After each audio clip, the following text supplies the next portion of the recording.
안녕하십니까. Y타임스 논평의 주북일입니다. 오늘은 정세 분석을 해드리겠습니다. 우리가 조국 때문에 지금 우리나라가 어떻게 흘러가고 있는지, 우리 한반도 주변에 어떤 일이 벌어지고 있는지 별로 관심을 갖지 못했는데요. 조국을 물리치고 오늘은 정세 분석을 한번 해보겠습니다. 북한이 미국에 급하게 9월 안에 만나자라고 했습니다. 왜 북한이 이렇게 마음이 변했을까요? 그것은 김정은이 중국을 가게 되는데 중국 방문 조건으로 미북 간 비핵화 대화의 재개를 요구했기 때문에 그렇습니다. 중국이 미중 무역 전쟁에 있어서 더 이상 파국을 막기 위한 중재자 역할을 자청한 겁니다. 이건 이제 미국과 중국 간의 무역 전쟁이 지금 심각해지고 있는데 여기서 중재자 역할을 함으로 인해 가지고 트럼프 대통령의 마음을 좀 완화시키려고 하는 그런 의도가 있습니다. 그동안 한미연합훈련 직후에 미국과의 대화를 재개하겠다. 김정은이 친서에서 그렇게 밝혔었죠. 그럼 놓고 사실상 대화를 회피해 왔었던 북한이 지난 9일 밤 늦게 최선희 외무성 제1부상의 담화를 통해서 우리는 9월 하순경 합의되는 시간과 장소에서 미국 측과 마주 앉아 지금까지 우리가 논의해온 문제들을 포괄적으로 토의할 용의가 있다라고 밝혔습니다. 북한의 대미협상 책임자죠. 최선희 부상은 지난 8월 30일에는 뭐라고 그랬느냐. 폼페이오 장관이 우리를 심히 모독한 것은 반드시 후회하게 될 실언이라 그랬거든요. 그러면서 미국과의 대화에 대한 기대는 점점 사라져가고 있고 미국이 조미, 그러니까 미북 실무 협상 개최를 더욱 어렵게 만들었다는 담화를 낸 적이 있었습니다. 그런데 열흘도 채 지나지 않아서 갑자기 태도를 바꾼 겁니다. 그러니까 미국과의 비핵화 관련 실무 협상을 하겠다 이렇게 태도를 바꾼 거죠.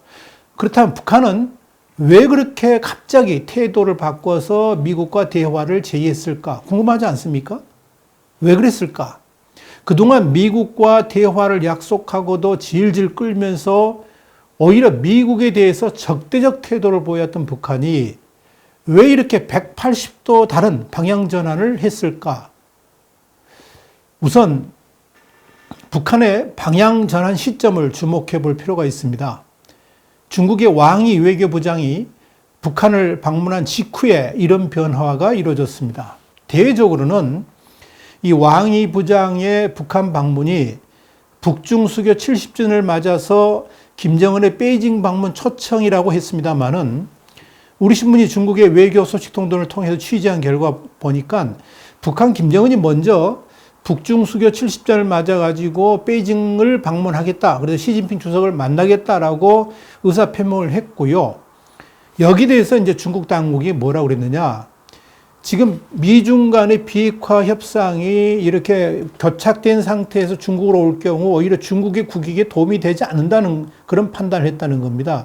그래서 김정은의 베이징 방문을 받아주는 대신에 미국과의 비핵화 관련 대화 재개를 중국이 요구했다는 겁니다.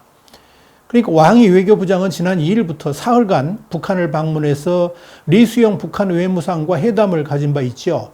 그런데 이 왕이 부장이 이 자리에서 미국과의 비핵화 대화 재개를 강력히 촉구했다는 겁니다. 왕이 부장이 이렇게 뜬금없이 미국과의 대화 재개를 김정은의 방중 요건으로 제기한 이유가 있습니다. 현재 미국과의 무역 전쟁을 벌이고 있는 마당에 미국과의 비핵화 대화가 중단된 상태에서 김정은이 중국으로 오게 되면 이건 미국이 아주 좋지 않은 시그널을 보낼 수 있고요. 당연히 그걸 보면서 트럼프 대통령의 분노를 일으킬 수 있겠죠. 그래서 사전 조율을 했다는 겁니다. 미국에 이렇게 미리 이야기도 하고 또 중국하고 북한하고 사전 조율을 했다 이런 이야기죠. 다시 말씀드려서 중국 당국이 오히려 미국과 북한 간 대화의 중재자로 나섬으로 인해 가지고 미중 간 무역 전쟁을 완화시킬 수 있는 기회로 삼았다는 의미입니다. 이런 중국 측의 김정은 방중 요건 제기에 대해서 김정은은 분노를 했고요. 원래 왕이 외교부장과의 접견이 계획되어 있었는데 이걸 거부해가지고 이 왕이 부장이 평양까지 갔는데 김정은을 만나지 못하는 일이 벌어진 겁니다. 그런데 중국 측의 이런 강력한 미북 대화 재개 요구를 지금 북한이 거절할 수 있는 그런 상황이 아니죠. 김정은이 시진핑 중국 주석과의 만남을 성사시키려면 반드시 중국의 요구를 수용할 수밖에 없는 그런 상황이었습니다. 그래서 최선희 외무성 제1부상을 통해서 9월 내 대화 재개를 제안하게 됐다는 겁니다. 한마디로 김정은의 10월 10일경, 그러니까 상십절 주변으로 해가지고 이제 베이징을 가려고 지금 생각하고 있는데, 이 김정은의 베이징 방문을 성사시키기 위한 고육책으로 9월 내에 미국과의 대화 재개를 북한이 수용하게 된 겁니다. 그렇다 그러면 중국은 왜 미북 대화의 중재자를 자처했을까 하는 겁니다. 중국이 왜 미국과 북한 간의 비핵화 협상을 재개시키는 중재자 역할을 자청했을까 궁금하죠? 이유는 크게 두 가지가 있습니다. 첫째는 미국과의 패권 전쟁 와중에서 중국이 살아남기 위해서입니다. 미국이 잇따른 대중국 무역 제재 그리고 관세 전쟁, 중국이 이루 말할 수 없는 피해를 입었습니다. 여기다가 중국 내부에 아프리카 돼지 열병이 있죠. 그것 때문에 돼지고기 가격이 인상됐거든요. 그 인상 파동이 지금 중국에 어마어마한 사회 문제를 일으키고 있습니다. 또 시진핑 정부의 유상마저 흔들 수 있다는 그런 위기감이 있습니다. 그래서 이걸 타개하기 위해서 중요한 카드의 하나로 트럼프 대통령이 가장 원하는 것, 그게 뭡니까? 미북 간 비핵화 재개죠. 이걸 하기 위한 중재자로 나섰다는 겁니다. 미국의 트럼프 대통령에게 선물을 던지기 위한 겁니다. 특히 트럼프 대통령이 중국을 향해서 뭐라 그랬습니까? 시진핑은 적이라 그랬거든요. 그러면서 국제비상경제권한법이라는 게 있습니다. IEEPA라는 게 있는데 이 IEEPA 근거해가지고 미국 기업들의 중국 철수 명령을 할 수 있다는 강경한 입장을 취했습니다. 그러니까 중국 당국의 마음도 바빠진 겁니다. 사실상 중국과의 경제 단절 가능성까지 트럼프 대통령이 입에 올리게 되니까 중국 내부에서는 위기감까지 있었고요. 여기에 대해서 중국은 트럼프 대통령의 강공 모드를 잠재우기 위한 카드로 직접 미북 간 중재자를 자임하고 나섰다는 겁니다. 두 번째 이유는 미국 스티븐 비건 대북 특별대표가 언급했죠. 한일 핵무장론. 이 굉장히 중요한 카드입니다. 중국이 가장 싫어하는 최악의 시나리오가 뭐냐면 동북아 지역에서의 핵 도미노 현상입니다. 그러니까 북한이 핵을 갖게 되면 일본, 한국, 대만 이렇게 줄줄이 핵을 갖게 된다는 거죠. 북한의 핵 보유를 결코 중국은 원하지 않습니다. 만약 북한의 핵 보유 때문에 한국과 일본, 심지어 대만까지 핵을 보유하게 된다 그러면 이건 중국으로서는 상상하기도 싫은 최악의 시나리오입니다. 스티븐 비건 대표가 6일 날 북한 비핵화 협상이 실패하면 한국과 일본 등이 핵무장을 재검토할 수도 있다는 발언을 했는데 이건 중국에게 충격적이었습니다. 이런 내용은 이미 지난 8월 중국이 인지하고 있었습니다. 미국 측의 강경한 뜻에 충격을 받은 중국이 북한의 비핵화 협상을 독촉하는 중재자로 나설 수밖에 없었다는 겁니다. 사실 미국의 그 한일 핵무장론은 중국에 대한 강력한 경고입니다. 미국이 이렇게 경고한 이유는 중국 때문이죠. 미국의 한미연구소 데이비드 맥스웰 선임연구원도 비건 대표의 발언이 중국의 경고하는 의미라고 말한 바 있습니다. 맥스웰 연구원이 뭐라 그랬냐면 비핵화가 실패하면 한국과 일본이 자기 방을 위해서 동북아에서 군비 확장 경쟁을 벌일 수 있는데 이건 중국의 이익에 반한다 그러면서 결국 비건 대표의 미망 경고는 최소한 중국이 북한을 돕는 상황은 만들지 않아야 한다는 이야기나 다름없다라고 주장한 겁니다. 한마디로 중국은 자신들의 이익을 위해서 북한의 비핵화를 촉진하는 대화 재개를 북한에 종용할 수밖에 없었다는 겁니다. 그렇다면 중국의 중재자 역할에 대해서 미국은 어떤 반응을 보였을까요? 중국이 미북 간 대화를 촉진하는 시도를 하고 최선희 북한 외무성 제1부상이 대화 재개를 선언하고 나오니까 미국도 즉각 이에 화답을 했습니다. 이미 미국과 중국 간에는 이런 소통이 있었던 거죠. 도널드 트럼프 미국 대통령이 12일 날 현지 시간인데 미중 무역 협상에서 중간 단계의 잠정적인 합의도 고려할 수 있다는 입장을 내비쳤습니다. 트럼프 대통령이 이날 백악관에서 기자들한테 그런 말을 했습니다. 많은 분석가들이 중국과 잠정 합의에 대해 말하는 걸 알고 있다 그러면서 그것은 쉬운 것부터 먼저 부분적으로 합의를 하겠다는 의미라 이렇게 말을 했습니다. 트럼프 대통령은 그것도 우리가 고려하는 어떤 것이라고 추측한다 그러면서 무역협상에서 쉬운 것도 어려운 것도 없다 그랬습니다. 또 합의가 있을 수도 없을 수도 있다 그랬습니다. 트럼프 대통령은 다만 중국과의 완전한 합의안에 서명하는 것을 선호한다라는 전제를 달았습니다. 그러니까 이미 미국과 북한 간에는 북한의 비핵화를 촉진하기 위해서 중국이 노력하고 있다는 그런 신호를 던졌고요. 거기에 대해서 미국이 이번에 이렇게 응답을 했다 이렇게 볼 수가 있는 겁니다. 그렇다면 북한은 과연 미국과의 비핵화 협상 진전을 이루려고 할까? 이것도 또 우리가 관심사항입니다. 그러니까 미국과의 대화를 제의한 북한이 비핵화 협상 진전을 이루는 방향으로 가게 될 것인가? 이게 이제 관심의 초점이죠. 그런데 중국 때문에 사실상 등 떠밀려 가지고 하는 미북간 대화라서 북한의 속내는 그렇게 탐탁치 않아 보입니다. 그런 심중이 지난 9일에 최선희 외무성 제1부상의 담화에서 그대로 묻어납니다. 최선희 부상은 이날 담화에서 뭐라 그랬냐면 미국과 이달 하순에 비핵화 실무 협상을 할 의향이 있다. 말은 그렇게 던지면서도 단서를 단 겁니다. 미국 측이 새로운 계산법을 들고 나올 것을 요구를 했습니다. 최선희는 김정은이 지난 4월 역사적인 시정연설에서 미국이 지금의 계산법을 적고 새로운 계산법을 가지고 우리에게 다가서는 것이 필요하고 올해 말까지 인내심을 갖고 미국의 용단을 기다려볼 것이라는 입장을 천명했다. 그러면서 나는 그러니까 최선희는 그 사이 미국이 우리와 공유할 수 있는 계산법을 찾기 위한 충분한 시간을 가졌으리라고 본다라고 했습니다. 그러면서 우리는 그러니까 북한은 9월 하순경 합의되는 시간과 장소에서 미국 측과 마주 앉아서 지금까지 우리가 논의한 문제들을 포괄적으로 토의할 용의가 있다라고 말한 겁니다.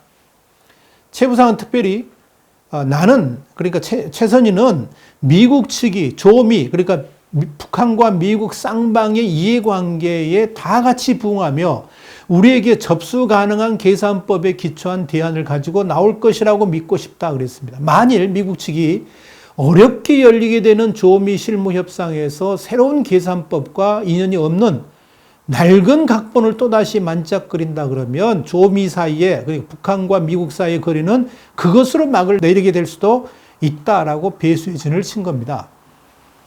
한마디로 미국의 빅딜 방안을 결코 수용할 수 없다는 것이고요.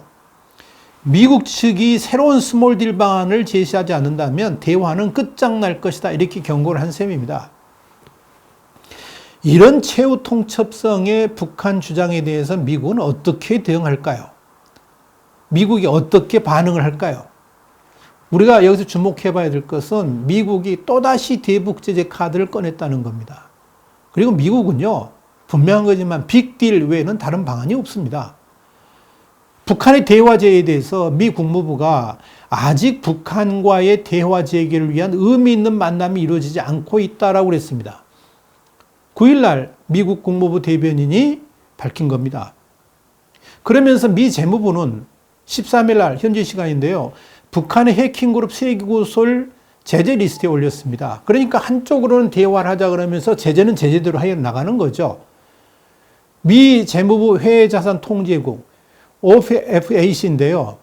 이 해외자산통제국은 홈페이지에 이렇게 밝혔습니다. 뭐냐면 보안업계에서 라자로스 그룹, 블루노르프, 안다리엘로 불리는 북한의 해킹그룹 3곳을 제재한다고 밝힌 겁니다. 정찰총국 3국의 백신 연구소 산하에 있는 라자로스 그룹. 이 라자로스 그룹은 30만 대의 컴퓨터에 피해를 준 2017년 워너크라이 랜섬웨어 사건에 관여되고 있죠. 그리고 2014년 미국 소니 피처스 엔터테인먼트 해킹 사건에 직접적 책임이 있고 국제사회의 대북제재 강화 대응을 위해서 2014년 만들어진 블루노르프. 이 기관은 한국, 대만 등 11개 나라에서 외국 금융기관, 그런 데서 11억 달러 탈취를 시도한 것으로 파악되고 있습니다. 특별히 안다리엘은 한국 정부와 인프라 시설을 겨냥한 공격을 하고 있는데요. 2016년 9월 한국 국방부 장관의 개인 컴퓨터와 국방부 인트라넷에 침투해가지고 군사작전 정보를 빼내려고 했는데 아마 상당 부분 좀 빼나간 것 같아요. 또 한국 정부 인사, 한국군에 대한 악성 사이버 활동을 계속하고 있는 그룹입니다. 여기에 대해서 이제 대북 제재를 한 겁니다. 이런 대북 제재로 인해 가지고 이들 그룹은 미국 내 자산이 동결되고 미군과의 거래도 금지되게 됩니다. 이런 대북 제재뿐만 아니라 폼페이오 미 국무장관의 북한 비핵화 의지도 전혀 흔들림이 없습니다. 폼페이오 미 국무장관은 6일 날 현지 시간인데요. 북한 문제하고 관련해 가지고 역사상 가장 강력한 대북 제재가 시행되고 있다 그랬습니다. 그러면서 트럼프 대통령의 대북 제재 의지도 확고하다고 밝혔습니다. 그러면서 폼페이오 장관은 핵무기가 아닌 비핵화야말로 북한의 체제 안전을 보장해 주는 것이라 그러면서 북한이 비핵화 행동에 나선 후에야 이를 제공해 줄 것이다. 그러니까 체제 안전도 제공해 준다. 비핵화 행동을 하지 않으면 체제 안전도 보장할 수 없다라고 이야기한 거죠. 모건 오테이거스 미 국무부 대변인도요. 목표는 그대로라고 그랬습니다. 최종적이고 완전하게 검증된 비핵화 FFVD를 재확인했습니다. 자, 그렇다면 앞으로 어떻게 될까? 이게 중요하죠. 트럼프 대통령은 올해 안에 김정은을 만날 용의가 있다 그랬습니다. 10일 날 백악관 기자들한테 한 말입니다. 트럼프 대통령은 12일 날 뭐라 그랬냐면 그러니까 북한 정권이 나를 만나고 싶어 한다. 그러면서 일어날 수 있는 일이라고 생각한다. 이렇게 이야기했습니다. 그러니까 미북 정상회담이 또 열릴 수 있다 이런 이야기죠. 그러면서 두고 보자. 김정은 위원장이 뭔가 일어날 수 있다라고 거듭 밝혔습니다. 참 의미 있는 이야기인데요. 그런 의미에서 앞으로의 전망을 크게 세 가지로 예측해 볼 수가 있습니다. 첫 번째 예측은 북한이 미국과의 빅딜을 합의하면서 급속도로 미북 관계가 증진되는 그런 시나리오라고 말씀드릴 수 있습니다. 그러니까 이게 미국이 가장 원하는 행복한 시나리오인데요. 북한이 9월 하순부터 시작되는 비핵화 협상에서 올해 내에 미국의 빅딜 요구안을 전격적으로 수용하면서 이제 받아들이는 거죠. 그러면서 미국 관계가 급진전되는 그런 시나리오입니다. 이렇게 되면 트럼프 대통령의 재선 가도도 탄력을 받게 될 것이고 북한과의 외교 관계 개선에 나서게 될 겁니다. 그러면서 2020년 여름쯤에는 북한 핵무기의 미국 반출 이런 쇼가 이루어지게 되겠죠. 당연히 대북 제재도 대부분 해제되면서 미국은 북한에 대한 경제적 지원에 나서게 될 겁니다. 그러나 이런 시나리오에 대한 그런 가능성은 극히 낮습니다. 특히 중국이 제일 반대합니다. 왜냐하면 북한이 미국과 관계 개선이 되면 중국이 제일 피해를 보기 때문에 그렇겠죠. 두 번째 예측은 미국이 북한 입장을 고려해서 일부 양보하면서 스몰 딜이 아닌 중간 딜 입장으로 가는 경우입니다. 그러니까 북한이 요구하는 체제 보장 요구는 사실상 핵을 갖겠다는 의미거든요. 대신 미래 핵에 대해서는 포기할 수 있다는 것이 북한의 입장입니다. 그러니까 북한은 자신들의 마지막 양보선이 뭐냐? 바로 일정 수량의 핵무기 보유를 미국이 인정해 준다 그러면 영변을 포함해 가지고 미국이 지목한 5개의 핵시설 모두를 다 파괴할 수 있다 이런 입장입니다. 그런데 북한의 핵 보유를 미국이 인정한다는 것은 사실상 미국의 기존 입장을 완전히 포기하는 것이고요. 사실상 트럼프의 북핵 정책의 실패를 이야기하는 거죠. 당장 일본 등의 반발을 불러일으킬 수 있습니다. 뿐만 아니라 미국 내 민주당 등의 거센 공격을 받을 각오를 해야만 됩니다. 내년 선거에 아주 부정적인 영향을 미칠 겁니다. 그렇기 때문에 이 역시 가능성이 극히 낮은 시나리오입니다. 후퇴란 있을 수가 없는 거죠. 세 번째 예측은 올 12월 안까지 기한으로 했을 때 이 미북 간의 합의가 불발되는 시나리오입니다. 북한은 내년 미국 대선 이후로 비핵화 협상을 끌고 가고 싶어 합니다. 트럼프 대통령이 재선하든 않든 간에 관계없이 2020년 선거운동 기간을 최대한 활용해 가지고 북한의 핵 보유를 인정받을 수 있는 근간을 만들려고 그럽니다.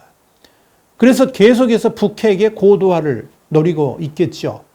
김정은이 2019년 12월 말이라는 기한을 제시했지만 미국 역시 김정은에게 2019년 말 안에 비핵화 협상을 마무리 지으려고 합니다. 문제는 북한 김정은이 트럼프 대통령에게 여러 번 약속했던 진정한 비핵화 의지가 전혀 없다는 겁니다. 오히려 김정은이 지금의 상황을 오판하고 있습니다. 더더욱 한국의 문재인 정권이 북한으로 그렇게 오판하도록 돕고 있는 그런 상황입니다. 그렇다면 결과는 뻔합니다. 2019년 말까지 협상은 불발되고 결국 미국과 북한이 각자의 길로 가는 시나리오가 되는 겁니다. 사실 이렇게 진전될 가능성이 현재로서는 가장 높다라고 볼 수 있습니다. 왜냐하면 김정은의 잘못된 판단 때문에 그럴 겁니다. 이 경우에 북한은 2020년부터 다시 핵실험과 중장거리 미사일을 포함한 ICBM 같은 그런 미사일을 도발하면서 미국의 심기를 거스릴 가능성이 있습니다. 미국의 선거판을 흔들어 보겠다는 그런 생각이겠죠. 그런데 트럼프 대통령 또한 이걸 절대 묵과하지는 않을 겁니다. 그렇다면 미국은 북한에 대해 어떤 조치를 내릴까? 그에 대한 답은 미국이 지금 한반도 주변에 대해서 군사적 행동을 어떻게 하고 있는가를 보면 금방 답이 나옵니다. 어떤 방법으로든 미국은 내년 대선 이전에, 그것도 내년 봄 안에 북한에 대한 결론을 내려고 할 겁니다. 중국은 그걸 두려워하고 있는 겁니다. 지금 한국은 엄청난 최대의 시련, 건국 이래 최대의 시련을 맞을 수 있는 2019년 하반기를 맞고 있습니다. 지금 문재인 정부가 함부로 까불면 안 되는 이유가 여기 있습니다. 조국 가지고 이렇게 우리 대한민국이 갑론을박에 빠져 있을 때가 아닙니다. 문재인 정부가 뭔가 대단히 착각을 하고 있는 겁니다. 자, 오늘 화이트하우스 논평 전세 분석을 해드렸는데 북한이 왜 미국에 이렇게 급하게 만나자 했을까? 그 이유를 생각해 봤습니다. 김정은의 중국 방문 조건으로 미북간 비핵화 대화 재개를 중국이 요구했다 하는 말씀을 드렸습니다. 오늘 정세 분석 어떻게 보셨습니까? 다음 시간에 다시 뵙겠습니다. 감사합니다.